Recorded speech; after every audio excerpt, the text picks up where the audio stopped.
एक दिन एक बूढ़ा आदमी और उसका छोटा बेटा उनके आगे एक छोटा गधा चला रहे थे, जिसे वह उस कस्बे के बाजार में बेचने जा रहा था जहां वे जा रहे थे।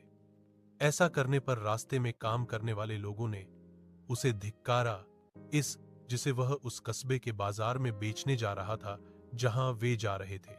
ऐसा करने पर रास्ते में काम करने वाले लोगों ने उसे धिक्कारा, इसलिए उसने अपने बेटे को बिठाया और खुद पैदल चला गया। यह देखकर अन्य लोगों ने उसे मूर्ख कहा, क्योंकि उसने उस छोटे लड़के को सवारी करने दी थी, जबकि वह पैदल चलने के लिए बहुत बूढ़ा था। तब उसने लड़के को उतारा और खुद उठकर सवारी करने लगा। थोड़ी दूर सवारी करने के बाद उसने दूसरों को उसे धिक्कारते सुना, क्योंकि उसने उस छोटे लड़के को नौकर की तरह पीछे पीछे सवारी करने दिया था। फिर उसने लड़के को अपने पीछे बिठाया और आगे बढ़ गया।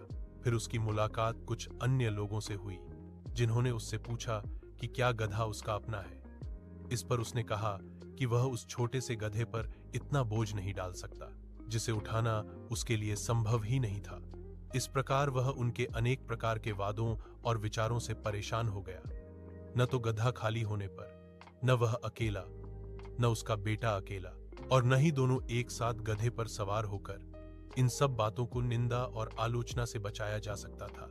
इसलिए अंत में उसने गधे के पैरों को एक साथ बांध दिया और उसमें एक डंडा डाल दिया, और इस प्रकार वह और उसका बेटा गधे को अपने कंधों पर उठाकर शहर की ओर चल पड़े।